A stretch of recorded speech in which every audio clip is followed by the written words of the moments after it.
Assalamualaikum warahmatullahi wabarakatuh. Alhamdulillahirabbil alamin wa bihi nasta'inu ala umurid dunya waddin. Wassalatu wassalamu ala sayyidina Muhammadin wa ala alihi wa sahbihi ajma'in, amma ba'du. Subhanaka la ilma lana illa ma 'allamtana innaka antal alimul hakim. Rabbi shrah li sadri wa yassir li amri wahlul 'uqdatam min lisani yafqahu qawli. Laqad qala Allah ta'ala fi kitabil karim wa huwa asdaqul qailin. A'udzu billahi minasy syaithanir rajim. Bismillahirrahmanirrahim. Wa ista'zana rabbukum la in syakartum la azidannakum wa la in kafartum inna 'adzabi lasyadid. Wa qala ta'ala yarfa'illahu alladziina aamanu minkum walladziina utul 'ilma darajat. Wa qala an-nabiy sallallahu alaihi wasallam man salaka tariqan yaltamisu bihi ilman sahhalallahu lahu bihi tariqan ilal jannah. Shadaqallahul azim wa shadaqa Rasulullah sallallahu alaihi wasallam. Hadratul muhtaramin, para asatidz, para hujjaj, para sepuh masyarakat, dan juga para pengurus Masjid Besar Ar-Ridwan dan jamaah yang hadir taklim malam Jumat yang saya hormati dan saya muliakan. Mari sama-sama kita bersyukur kepada Allah Subhanahu wa taala atas semua limpahan karunia, rahmat, taufik, hidayah serta inayah dari Allah Subhanahu wa taala. Dan juga kita limpah curahkan sholawat berserta salam kita untuk junjungan baginda Nabi besar Muhammad sallallahu alaihi wasallam. Bapak hadirin sekalian, mari sama-sama kita buka pengajian kita ini dengan membacakan suratul Fatihah, Ummul Quran yang mulia.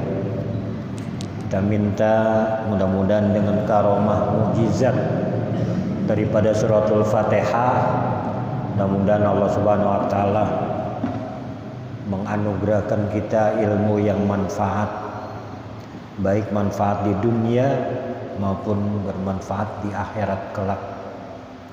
Dan juga Fatihah ini kita curahkan, kita kirimkan untuk para arwah-arwah orang-orang tua kita, kakek nenek kita, guru-guru, dan juga semua jamaah Masjid Besar Ridwan, dan juga orang-orang yang telah mewakafkan hartanya. Mudah-mudahan mereka semua mendapatkan ampunan atas segala salah dan dosanya. Allah terima amal ibadahnya dan Allah tempatkan arwah-arwah mereka di taman surganya Allah Subhanahu wa taala, yaitu Raudhah min Riyadil Jannah. Al-Fadhillah haratin Nabi Muhammad Mustafa Rasulullah sallallahu alaihi wasallam wa alihi wa azwajihi wa zurriyyati wali baiti summa ila arwahi abaina wa ajdatina wa jaddatina wa ustadina wa muallimina wa la kulli muslimina wal muslimat wal mu'minina wal mu'minat sabillahi al-fatihah. A'udzu billahi minasyaitonir rajim. Bismillahirrahmanirrahim. Alhamdulillahi rabbil alamin ar-rahmanir rahim maliki yaumiddin iyyaka na'budu wa iyyaka nasta'in ihdinas siratal mustaqim siratal ladzina an'amta 'alaihim ghairil maghdubi 'alaihim waladdallin. Bismillahirrahmanirrahim. Qala al-muallif rahimahullahu ta'ala wa nafa'na bihi wa bi ulumi wa bikum fid dharain amin ya rabbal alamin. Wal maqalatus salisah wal arba'un amba'dil hukama man ihtasama bi aqlihi. Makalah yang ke-43 dari sebagian orang-orang yang bijaksana, yaitu para hukama. Man ihtasama bi aqlihi dolla. Yang pertama, kata orang bijak itu mengatakan siapa saja yang berpegang teguh kepada akalnya niscaya sesat. Orang yang menyadarkan diri, percaya diri dengan akalnya saja, maka dikatakan sesat. Kenapa demikian, Pak? Jadi kita itu hidup bukan ngandelin akal, bukan ngandelin yang ada pada diri kita, tapi hendaknya bersandar kepada Sang Kholik, kepada Allah Subhanahu wa ta'ala yang telah memberikan akal kepada kita, gitu. Makanya orang yang semata-mata percaya kepada kemampuan saja tanpa diiringi dengan karunia Allah, itu akan menjadi sesat dirinya. Contoh, Dengan kemampuan seseorang, dia bisa mencapai sekolah yang tinggi sampai doktor, sampai profesor. Kemudian dia bisa membuat rumah tangga, hartanya banyak. Kemudian dia berkata, ini adalah semata-mata kemampuan saya, kepintaran saya. Tidak ada andil satu orang pun terhadap saya. Itu adalah perkataan yang salah, orang perkataan yang sesat. Kenapa? Apa iya dia menjadi seorang manusia berharga lantaran kemampuannya sendiri tanpa diiringi dengan yang lain? Kemarin baru memperingati Hari Guru. Semua pejabat mengatakan yakin, semua orang-orang pintar yakin bahwa yang membuat dirinya pintar itu adalah guru, karena habis belajar. Ya kan ya? Guru yang punya jasa besar, guru yang telah. Itu bukan hanya di dunia, sampai di akhirat pun diakui bahwa guru adalah tingkat yang di atas. Saya cara cerita aja, cerita guyon. Pada saat orang yang mengatakan punya pendapat gini, rukun Islam ada 5. Orang itu telah mengerjakan semua rangkaian rukun Islam, dari mulai syahadat, iqamis shalah, wa itauz zakah, wa shauma ramadan, wa hajjul bait. Ya kan ya? 5. Berarti dia masuk surga, katanya, mengatakan orang yang sudah itu diyakin surga, bahkan hajinya mabrur. Al hajjul mabrur laisa lahu jazaun ilal jannah. Haji yang mabrur itu nggak ada balasan yang pantas kecuali masuk surga. Yakin masuk surga. Makanya dia pada saat dia ada cerita, katanya malaikat antri pada saat masuk surga, Pak Haji paling depan. Alasannya kenapa, Pak? Pak Haji, kenapa Bapak masuk paling depan? Ditanya oleh malaikat. Kan saya udah merangkaikan udah semua rukun Islam, saya udah kerjakan, makanya saya wajar masuk Islam dulu, masuk surga duluan. Gitu. Oh gitu. Kata siapa? Belajar dari mana? Kata guru. Berarti kan guru duluan. Ya kan ya? Udah guru duluan, mana saya mengajarin, guru duluan masuk sini, panggil gurunya. Jadi bapak nggak boleh masuk duluan. Kata siapa? Kata guru. Nah itu berarti apa?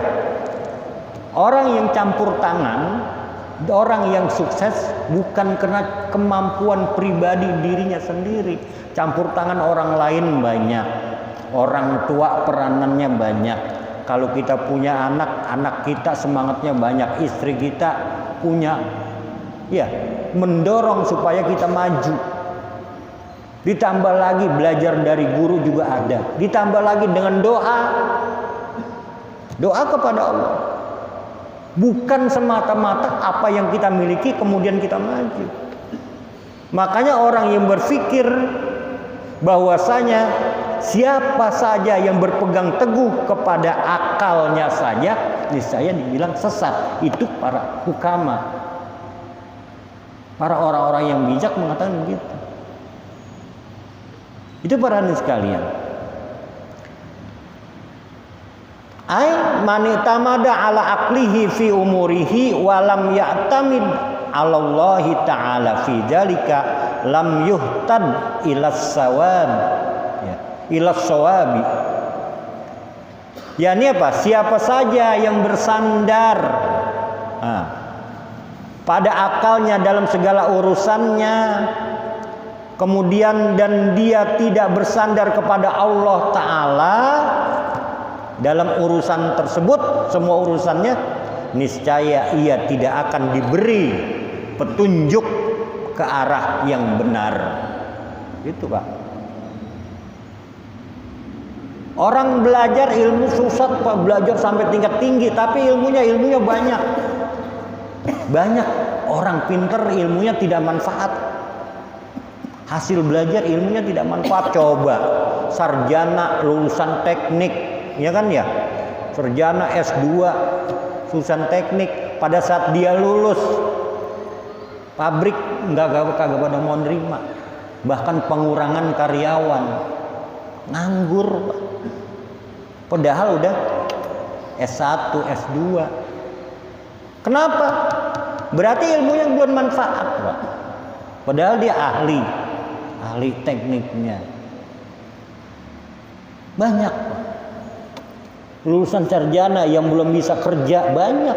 Coba kalau orang yang ahli agama, ya kan ya, ahli dalam baca Al-Quran, ahli dalam baca kitab, ahli bahasa Arab, di masyarakat hidup, Pak. Jadi guru, jadi ustadz, hidup. Orang yang selain daripada itu, dia sarjana teknik, dia sarjana ekonomi, wadah kerjanya pada morat-marit, pabrik, mall pada bangkrut sekarang. Nggak ada yang mau nerima lagi karyawan baru, padahal dia orangnya pinter, waktu sekolah pinter, tapi apa? Nggak ada yang mau menerima karyawan baru, nganggur. Padahal ilmunya banyak, tapi namanya nggak manfaat ilmu itu. Makanya lebih baik apa? Ilmu yang manfaat dunia akhirat. Ya Allah, berikan kami ilmu yang manfaat. Ya. Belajar. Ayo, kalau ilmu nggak manfaat, kata makalah bilang, al ilmu bila amal, ilmu yang tidak diamalin, kasyajar bila samar, kayak pohon yang nggak berbuah, pohon majir, Pak. Makanya sembarang aja pohon majir mau buah, kok buah apa? Lebat semuanya daunnya, kenapa? Nggak berbuah. Itu ilmu yang tidak diamalkan begitu, membesarkan dirinya sendiri tanpa memperdulikan masyarakat. Coba itu para sekalian. Kemudian yang kedua, kata orang yang para hukama mengatakan manistagna bimalihi qalla. Siapa saja yang merasa kaya dengan hartanya, niscaya kekurangan. Orang rakus nih. Orang udah kaya tetapi dia merasa kurang terus. Orang duitnya banyak padahal dibanding pada kita nggak punya duit, tapi kekurangan terus, Pak. Bahkan ada kata-kata gini, tuh bocah dulu waktu miskin mah deket banget sama gua, gitu ya. Makan bareng orang baik, sama kadang-kadang sering buat main. Sekarang pas udah kaya, bukan malah orang kita ngarepin mudah-mudahan orang yang begini kaya, pas kaya berubah, Pak. Ada.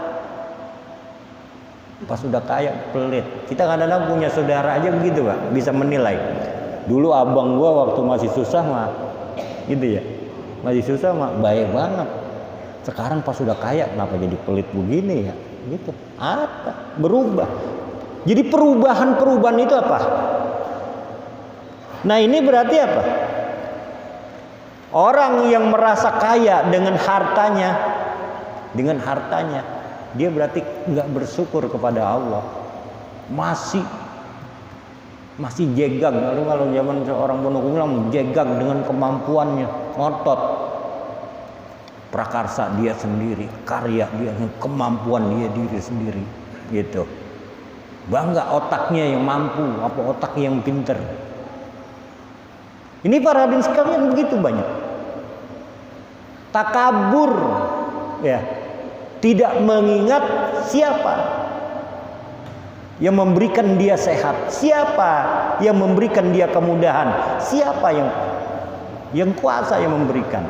Makanya Allah, kita sering berdoa, ya Allah, Allahumma yassir, ya kan ya, mudahkanlah.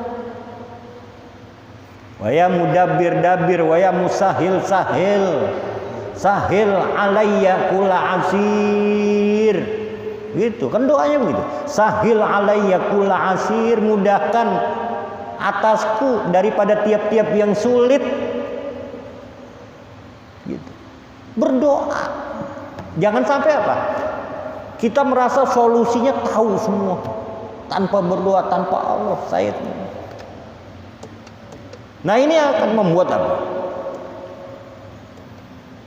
Orang yang kaya dengan apa? Hartanya itu jadi merasa kekurangan terus. Kan semakin kaya dia semakin nggak bisa tidur. Kita lihat banyak hartanya. Kalau kita lihat dibandingkan kita, dia ya Allah enak banget, mobilnya banyak, rumahnya banyak, ya kan ya. Kelihatan yang hidupnya mewah, kerjaannya ada. Tapi kenapa kok dia susah begitu? Yang dulu waktu masih susah ke masjidnya rajin,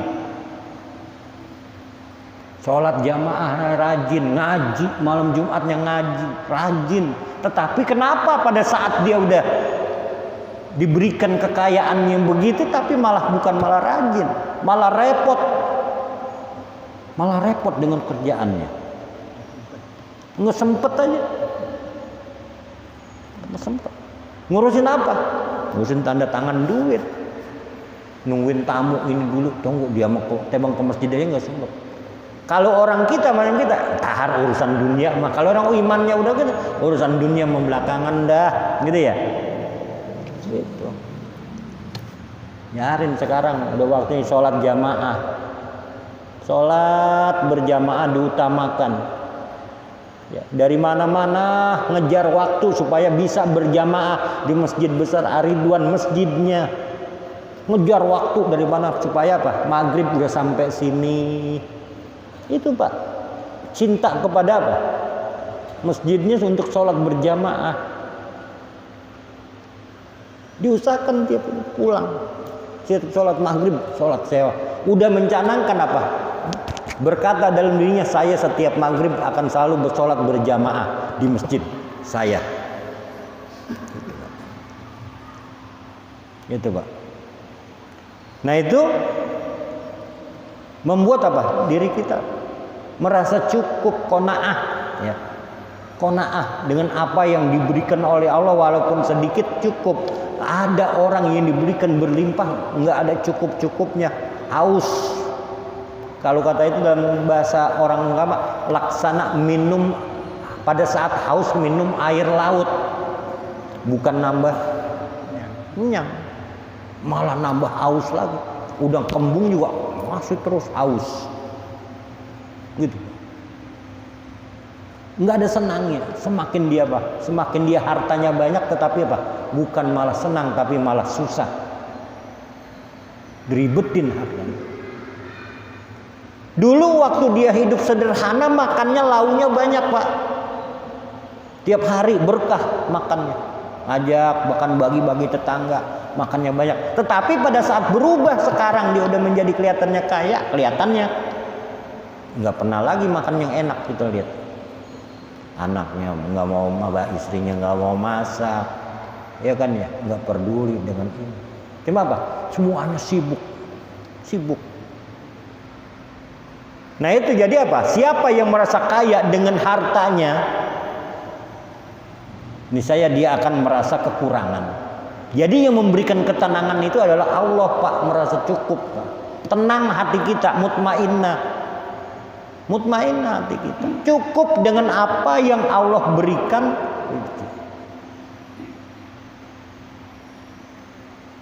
Gitu. Makanya kita sering berdoa, Allah ya Allah, cukupkanlah kepadaku rezeki yang Engkau berikan. Ya, cukupkan, merasa cukup. Hati kita tenang, ya, mutmainnah, tenang hati kita dengan apa yang kita miliki.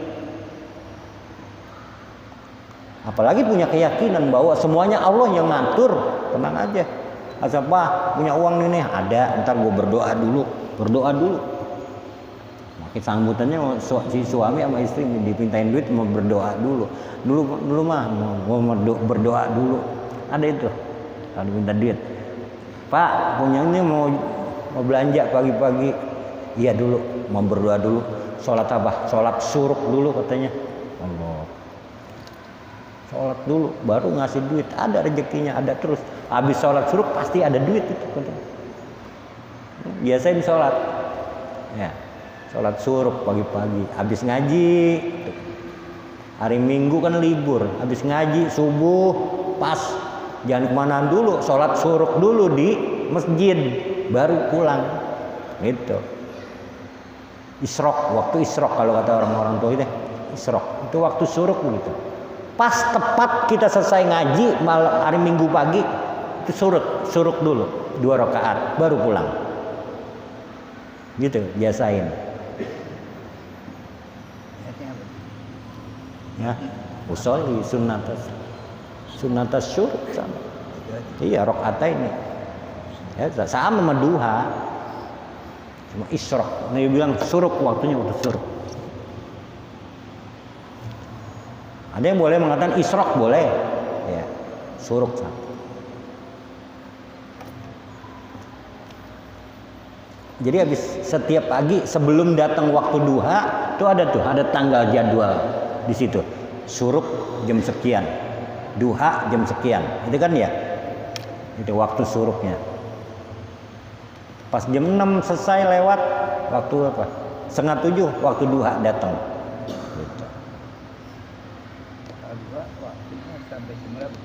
Ada tergantung jadwalnya tiap hari sampai sebelum Johor.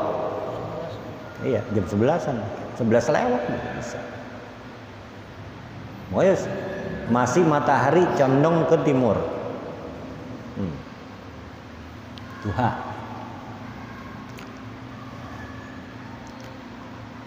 Biasain sholat suruh, habis sholat nih ya tahajud, selesai subuh, zikir, baca Quran. Baca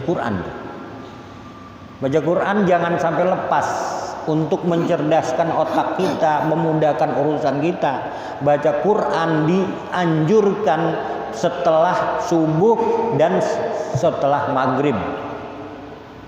Usahakan baca Quran setelah maghrib dan setelah subuh. Sebelum melihat alam semesta, baca Al-Quran. Biar Al-Quran akrab sama kita. Kalau Quran banyak tidak dibaca-baca, nanti Quran marah. Kalau Quran marah bagaimana? Quran nggak mau dibaca sama kita.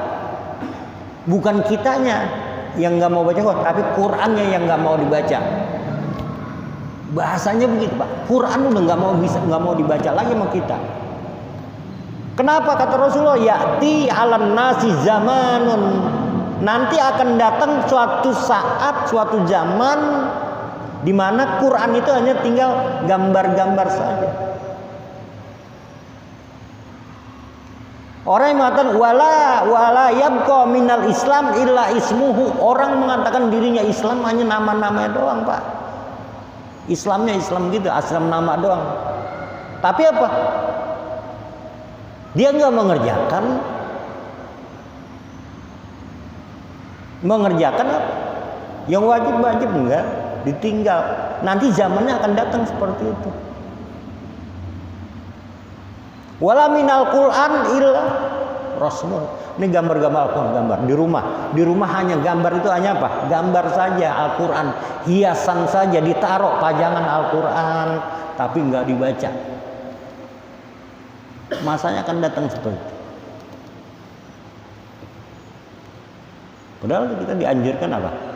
Jadikanlah teman dalam setiap waktu adalah Al-Quran. Makanya kata makalah hadis, khairul ashab fi kulli zaman Al-Quran. Gitu. Sebaik-baik teman dalam setiap waktu adalah Al-Quran. Di motor baca Al-Quran boleh, yang hafalin Al-Quran. Tahsin. Kemarin waktu rapat dia bilang tahsin. Tahsin apa? Nggak belajar sendiri aja minta. Atau apa? Tadarus bareng. Tadarus.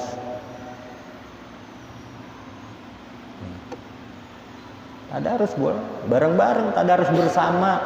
Saling yang satu baca, yang satu nyimak. Yang satu baca, yang satu nyimak. Itu disimak.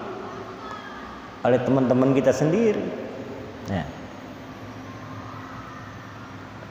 ini jangan sampai kita apa? Kembali gitu aja.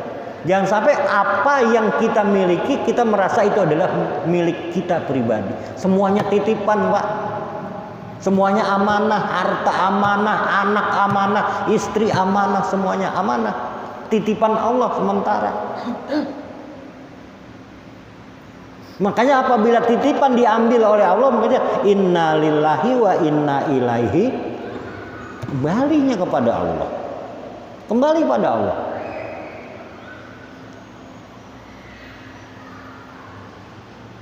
Sama. Lah kalau orang nitipin motor sama kita, titipin motor. Bang, titip motor sini, ntar saya pulang saya mau ke pasar dulu. Atau saya mau, ntar saya pulang saya ambil lagi. Gitu kan ya? Benar, dia pulang, dia ambil lagi. Apakah kita marah? Dia ngambil motornya? Itu istri kita titipan, anak kita titipan. Kalau Allah ambil, kita marah nggak? Itu milik Allah kok. Kenapa? Kita hanya diberikan titipan untuk kita rawat, ya kan ya? Titipan harus kita rawat, kita jaga, kita penuhi semua kebutuhannya anak kita, ini kita. Pada saat Allah lebih, makanya kalau dibilang ajal, Allah itu lebih sayang daripada kita sendiri. Makanya ucapkanlah, emang awalnya dari Allah, inna lillahi wa inna ilaihi. Kenapa harus marah? Tapi sedih ya. Memang kita selalu bersama, motor itu selalu bareng sama kita. Oh, titipan orang padahal selalu kita pakai, pada saat dipakai diambil sama orang punya, masa kita nggak kasih? Udah. Ya Allah, apapun yang Engkau itu jalan yang terbaik, aku ikhlas ya Allah. Gitu. Makanya kita udah harus tahu, Pak, setiap yang bernyawa kullu nafsin, dia apa? Punya kematian, za'iqatul maut, wajib mati. Kemana? Summa ilaina turja'un. Kemudian mereka kembali kepada Allah semua. Kita juga nanti sama. Kita kembali juga. Cuma waktunya beda-beda, nggak bareng. Gitu. Nah, ini semuanya campur tangan Allah, Pak. Semuanya campur tangan Allah. Dalam gerak semuanya Allah. Allah selalu ada pada kita. Allah memberikan kekayaan pada saat kita minta, ya kan ya? Kapan saja kita silahkan minta sama diberikan kita tuh. Makanya apa? Pada saat Allah berikan rezeki, Allah berikan kekayaan, jangan merasa bahwa itu tidak ada campur tangan dari Allah. Semuanya adalah. Makanya boleh dikatakan orang-orang bijak mengatakan gitu, siapa saja yang merasa kaya dengan hartanya aja, maka dia akan kekurangan. Gitu. Ai manixtafa bimalihi lam yakifhi dzalika. yakni siapa saja yang merasa cukup dengan hartanya, maka harta itu tidak akan mencukupinya. Gitu. Nggak cukup, Pak. Tidak akan mencukupinya. Yang mencukupi kepuasan adalah Allah. Yang memiliki ketenangan adalah Allah. Gitu. Nggak cukup. Harta itu datangnya nggak ketahuan, perginya nggak ketahuan. Namanya min haitsu la yahtasib, tiba-tiba orang banyak kaya. Tiba-tiba apa? Cepet banget dalam beberapa saat bisa miskin. Ada. Cobaannya begitu. Nah, hanya orang-orang yang berimanlah yang kuat. Hanya orang yang berimanlah yang bisa bertahan. Yang bisa sadar terhadap apa asalnya dari Allah, kembalinya kepada Allah. Gitu. Ini perkataan para hukama. Para hukama itu artinya antara perkataan dan perbuatan sesuai. Jadi orangnya yang apa? Hukama namanya.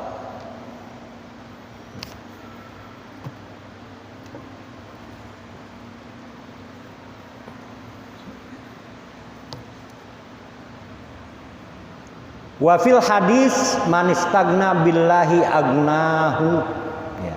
Dalam satu hadis disebutkan ada siapa yang merasa kaya dengan karunia Allah, maka Allah akan membuatnya kaya. Tuh, yang benernya begitu. Siapa yang merasa kaya dengan karunia Allah, maka Allah akan membuatnya kaya. Gitu. Makanya dulu pernah guru ngomelin, lu kalau nyekolahin anak jangan tujuannya buat dia kerja. Nyekolahin anak sekolahin aja yang benar, ntar waktunya kerja Allah yang tahu. Makanya banyak sekolah tujuannya apa? Dia masukin ke SMA. Dulu kan STM zamannya orang-orang dulu ya, STM, masuk ke STM. Entar kalau habis lulus STM kerja di sini gajinya gede. Kerja di Honda, kerja di Yamaha, kerja di Suzuki, kerja di Bridgestone, kerja di itu. Kalau lulusan STM pasti gajinya gede. Akhirnya kerja apa? Ke sekolah tujuannya kerja, Pak. Ya setelah dia sekolah saya kerja di itu, ya udah nyampe di kerja doang. Harapan orang tuanya sampai di kerja emang gajinya gede. Dia bikin rumah, bikin apa gitu gede gajinya. Tapi pelit sama orang tua, manfaat enggak? Gitu. Setelah dia sukses tuh anak manfaat. Lah ini pernah nasib saya sekolah di STM gitu. Padahal bapaknya nyuruh begitu. Itu ada aja kendala. Setelah dia sukses, setelah dia kaya, kerja di situ gajinya besar, mendadak tuh bocah dibikin pelit oleh Allah. Kikir sifatnya yang jelek. Makanya kalau apa? Niat untuk kerja ya udah sampai di kerja doang. Sampai kerja doang. Enggak ada manfaat lagi. Kira apa? Enggak ada yang berdoa. Orang tuanya meninggal, nggak bisa ngaji tuh bocah. Bocah anaknya nggak ada yang bisa ngaji. Makanya datang anak laki ngajak bininya ke rumah, ke kuburan orang tua, cuma bawa kembang, naburin kembang doang sama air kendi, beli di pinggir jalan. Makin begini Bang. Mbak lah, ngomong sama Mbak, ridoin aja Mbak ya. Kagak nyampe.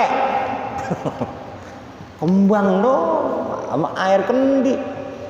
Coba kalau anak yang soleh baru masuk kubur aja udah mulai nih.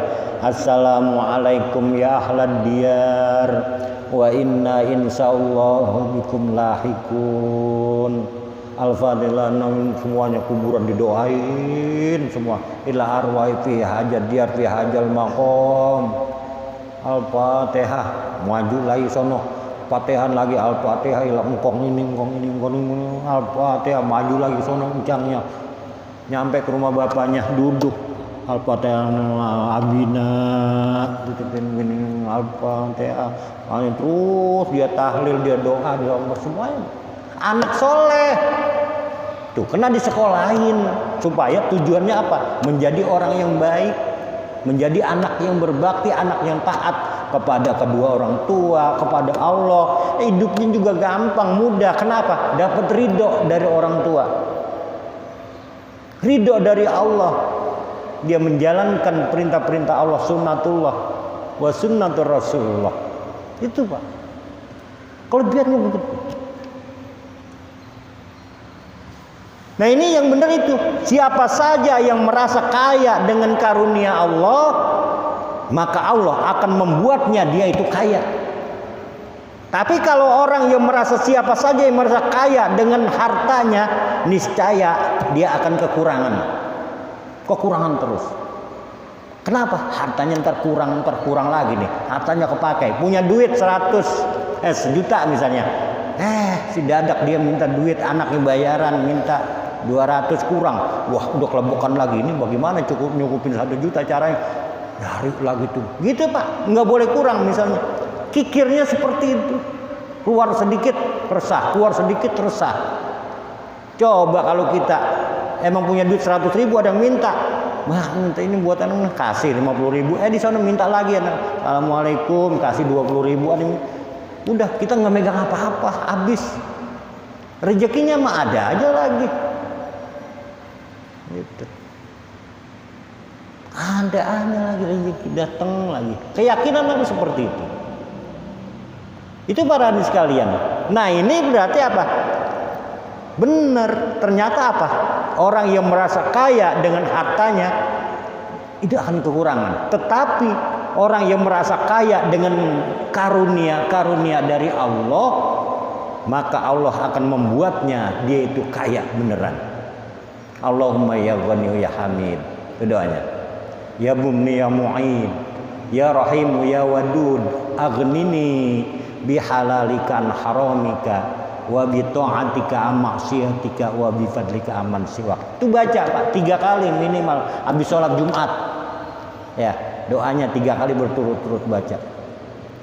Baca Allah ya Ghani ya Hamid. Bacaan setelah kita membaca Fatihah 7 kali, Kulhu 7 kali, Al-Falaq 7 kali, An-Nas 7 kali, langsung doa itu bacaan doanya. Jadi apa? Kita menjadi orang kayanya benar-benar kaya dengan karunia Allah, terpuji.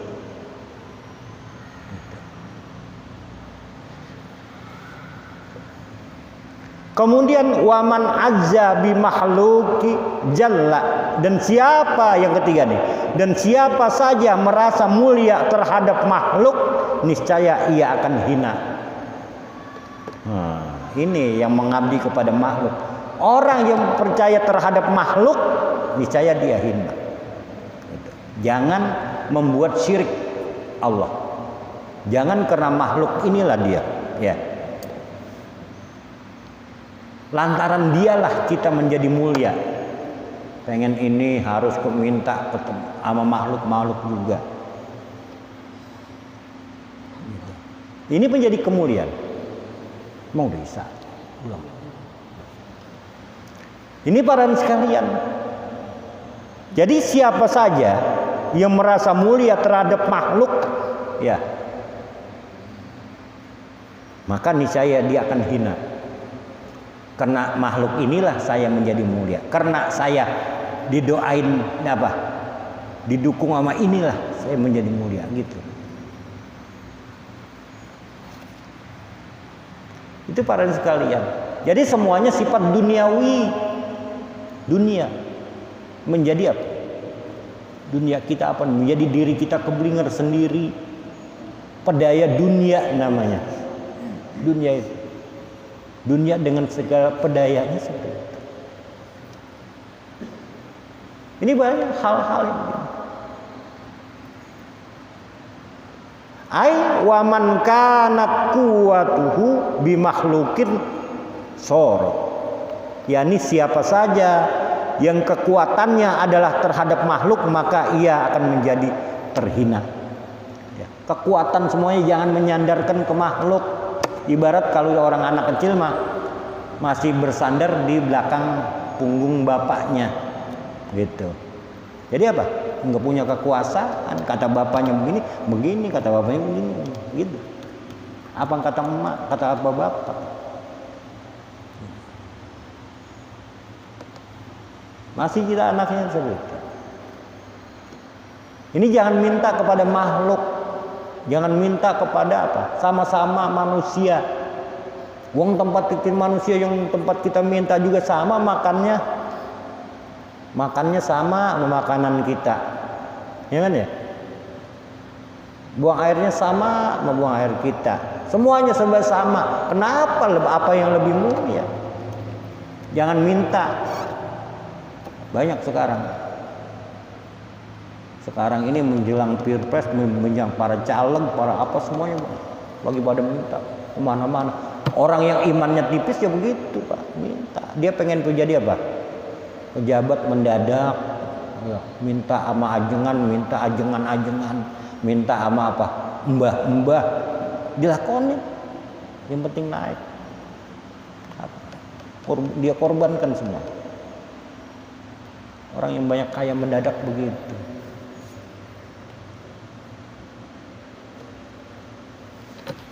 Nah ini perkataan orang para hukama ini sangat berarti dalam kehidupan kita. Semuanya sifatnya duniawi. Sifat duniawi itu. Jadi semua sifat dunia itu yang membuat diri kita apa? Enggak tenang. Tapi bersandarlah diri kita kepada Allah. Ngapain aja? Apa yang kita kerjakan setiap hari? Allah yang. Makanya abda'u bismillahirrahmanirrahim. Mulai hari pertama pagi-pagi udah bismillah niatin. Ya, yang baik-baik. Itu para sekalian, mudah-mudahan taklim ini menjadi manfaat ya, ilmu-ilmu kita manfaat dan kita tetap kekuasaan yang tertinggi adalah kita adalah milik Allah, kembali kepada Allah Subhanahu wa taala. Mudah-mudahan. Al-Fatihah. A'udzubillahi minasyaitonir rajim. Bismillahirrahmanirrahim. Alhamdulillahirabbil alamin, arrahmanir rahim, maliki yaumiddin. Iyyaka na'budu wa nasta'inu shiratal mustaqim. Shiratal ladzina an'amta 'alaihim ghairil 'alaihim waladdallin. Amin. Birahmatikal wasi'ah ya arhamar rahimin irhamna ya arhamar rahimin irhamna. Allahumma inna nas'aluka ilman nafi'a wa rizqan wasi'a wa amalan mutaqabbala.